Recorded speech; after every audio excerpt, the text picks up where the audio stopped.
So hello and welcome back to Zaharia, where we are continuing from where we were left off. We just visited in the oasis and are back here with everyone. So Zoran, I wonder if Kip will make it. That's what he says. When Karen sees you coming back, he immediately walks towards you. How did it go? Awfully. Now we have water, but we still lack food and some transportation for Gib. Was it really necessary to leave those nomads alive? Maybe we could leave without food and hope to find it in some oasis. We could take it from the place where we've been attacked. We had a huge expedition and plentiful supplies, which now are certainly in some nomads' hands. Nice scums that carry out rage as a lifestyle. And so what? What do we do now? We have to find a way to transport Gib. We should take a camel from other nomads.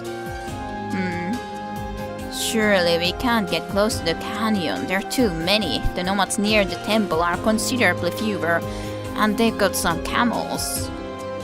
We must attack them. Take them by surprise and then leave with what we need. Well, I think we should find an agreement or an alliance with one of the two factions. This way we could get what we need.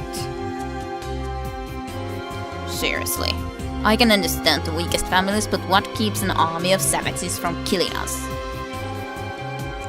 Oh, let's be rational. In case of a war of succession, nomads are bound to follow some precise laws because it's a conflict that should be conducted with honor. However, since we're outsiders, we could represent a kind of a loophole to act beyond these laws. He smiles with malice and shrugs his shoulders. True. After all, they're savages, not stupid. I think this plan is too risky. We have the chance to see the temple. We'd have a chance to see the temple. Furthermore, we won't get hands blood-stained. I'm afraid you don't understand the situation. If we ally with the faction, we'll simply get our hands dirty in a selective way. Martha seems deeply enjoying provoking Erin. And that's always better than nothing, Marcel. Navid arrives with a worried expression.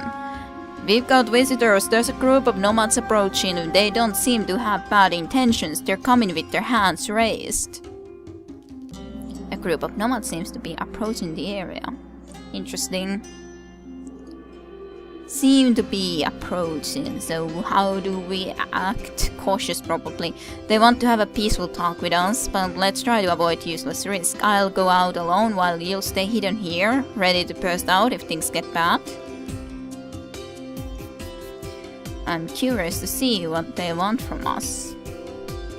Yes, I am curious as well. Yeah, I guess I can't move anywhere, so even though they are completely visible, but I guess I am kind of going out a little bit more. The mysterious delegate approaches you, followed by some guards. None of them seems willing to start a fight. On the contrary, they all seem really calm. Let's use intuition, take a careful look at the surroundings. Looking at the surroundings, you see some strange movement. The nomads are calm because they have reinforcements hidden around the survivors' camp.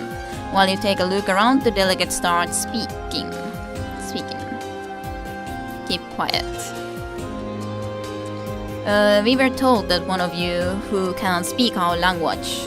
We want to have a word with him. Calm.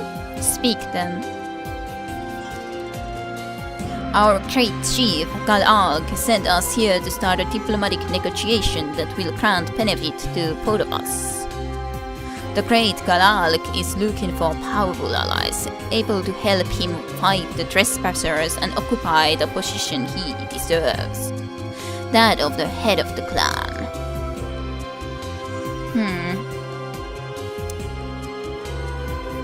So, let's be patient, I think. Talk freely. Give us all the details of this deal. Kal-Alk has a lot of enemies that are planning to use tricks to defeat him, because they are scared of fighting against him in a battle. If you help us fight these cowards, you'll get in return everything you need to leave these lands.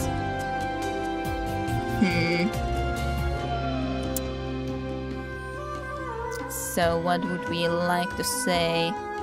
Let's be direct with them, I guess. Delegate, let's not beat around the bush. Just say what you want from us and why we should help you. The great Kal-Alk is the leader of a great army, but his enemies are deceitful and coward. They're afraid to fight with him. With your help, however, we could then have the opportunity to kick them out and force them to fight us in an honorable battle. Delegate, I know your traditions. The alliance with a stranger is everything but an honorable way to solve things. You're looking for a shortcut to bypass your own laws. The delegate seems annoyed with your answers, but the lack of immediate reply shows that your words were probably true and he was caught unawares. Kal-Alk's army camped near a canyon not far from here. When the sun sets, Kal-Alk will be in front of this canyon to talk with you and explain every detail to you.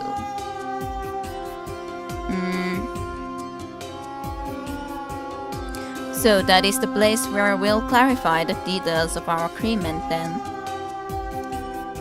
The delegate looks at you with satisfaction for some seconds, then he answers you for the last time. Stranger, pay attention not to betray Kal-Alk's fate, because his wisdom is great, but his fury is greater. The delegate, once ended his pompous threat, makes a gesture to prepare his men for leaving. Greetings, yes. Glory and honor to you, delegate. We'll see you soon. The delegate seems surprised to see that you know one of their typical greetings. Glory and honor to you too, stranger. The delegate and his men walk away with caution. Alrighty, so yes, we are able to make a deal of some sort of at least, to try to get everything we need, so to speak. What is your notch's head? I'm going now. Good luck and please hurry up. I don't know if I can speak to any one of them during this time. Doesn't seem like it, so probably just talking to their own.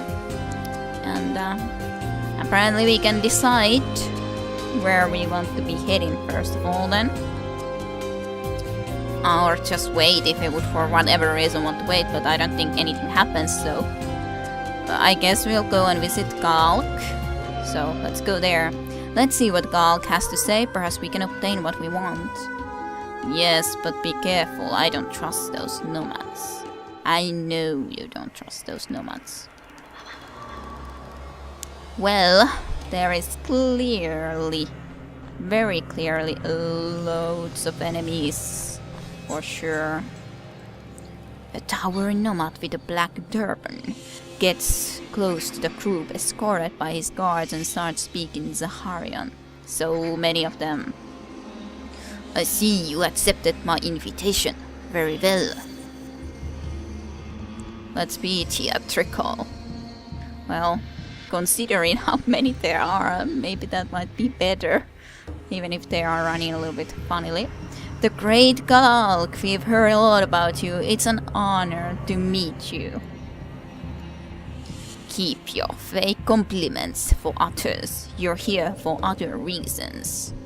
You see, the point is pretty simple. I live in a society made of blind people whose laws and traditions prevent any serious attempt or revolution. Sadly, to reach the power, I'm forced to follow these laws that, let's say, limit my potential, keep me powerless in front of the tradition. Be quiet, let's listen what else he wants to say. What alternative do I have at my disposal? I'm forced to seize the power to change things here, but at the same time I'm limited by the same laws that I consider useless. You on the other hand, don't belong to the chosen people. You are not forced to follow our laws. What I want from you is your help in a pretty delicate matter.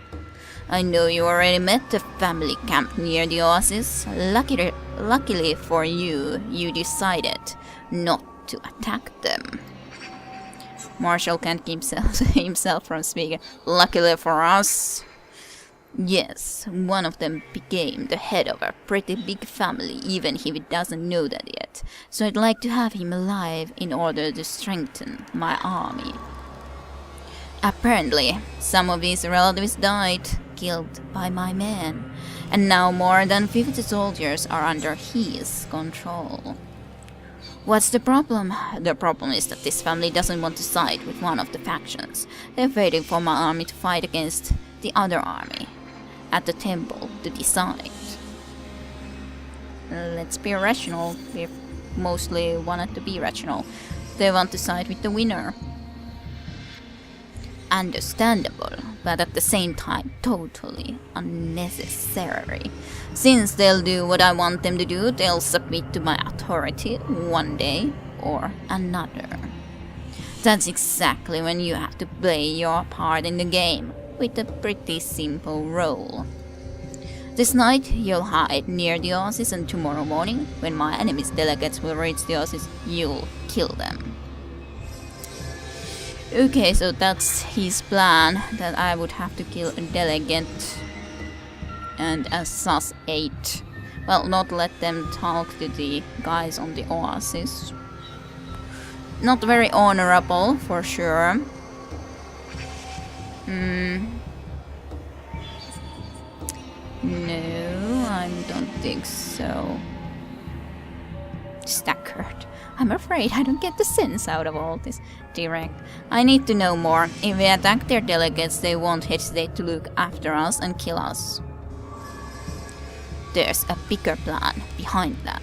One of our infiltrates will give fake information to my enemies. He'll tell them that my men have broken the sacred laws, attacking the delegates. So then there would be, like, they would come to that place because of doubt. Their chief will call to arms some of his forces and will send them to the oasis. With a bit of luck, he will be the one who leads them. It doesn't matter much to me, however, because in a half day they'll be all dead or submitted. We'll divide their forces and force them to break cover. They will have no hope. Admiring. Very complex, but however effective and devoid of serious risk, at least not for you. And since we'll be the ones to break the laws, you could still aspire to the position of the head of the clan. Exactly. Galak is clearly satisfied with how the deal is going on. You see, I'm not like the other men of the chosen people. I don't give a damn about all these stupid traditions that are worth nothing, that prevent us from being truly powerful. The other ones deceive themselves, thinking that the Zaharians are nothing but some fools they can drop whenever they want. But I saw your cities. I saw with my eyes Yahrib and its beauty. Interesting. I guess I could say honest. Probably. Emotive. Yahrib is a town that has a few more than 10,000 people. The capital, Ashandir, counts more than 1 million people. That is a lot. Especially considering what kind of time this looks to be. Approximately, of course, there's magic and fantasy and so on, but still. What is 1 million? He doesn't know that. So, well, I don't think I want to be arrogant, so thousands. Even though only the eyes of a Khal are to be seen, the astonishment can easily be guessed in his face. My people consider themselves Social people, but our largest settlements don't count more than 1,000 people. We may seem some savages We may seem some savages in your eyes, but it's okay like that. One day all this will change. And this will happen thanks to me. We'll forsake the traditions that will have limited us for centuries. Let's get back to us. A good deal implies a benefit for both. What do you want for your help? Well, I could take time, of course, if I need it. I don't know what they would say, so the only thing that I could think about is, of course, asking about all of this. So I don't know. I don't think it would be the wisest to maybe necessarily to take time. So I guess we could try to ask about all of these, at least considering that it's not really that honorable of a deal. We need a camel, some supplies, and the possibility to see the temple to study its inscriptions. Pretty reasonable, I'd say. At this point, I'll leave you with one of my men who will lead you to the hiding place. Tomorrow, you'll act as planned. And now, I greet you, because other business attend me. I hope to see you all alive. That would mean to have achieved the victory. There's no time to lose. Let's get ready. There's no time to lose. Let's get ready. Alrighty. Well, as such, I'm not sure if I would want to be exactly siding with them when they are not very honorable. Besides, if we think to the faraway future, if we have such glorious cities, what would it mean if they would start to be changing their ways? As such, they are a menace, for sure, being nomads and barbarians. But on the long run, if they start to get big cities and still the same mentality, so to speak, then they would be way bigger threat for the Zaharians. So, as such, if I would think about very long run, wouldn't I kind of want them to stay just the way they have been thus far? At least that's kind of what I would think. Yeah, there would be the possibility to go and visit the temple as well.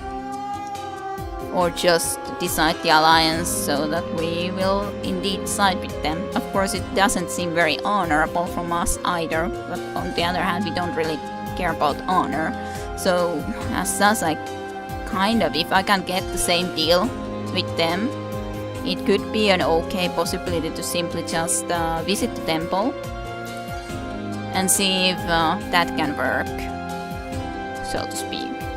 If we can have the same deal, then maybe we should really just try to keep them as the same kind of nomads they've been thus far. So okay, let's go to the temple. Visit there. Let's travel to the temple. Okay, let's go.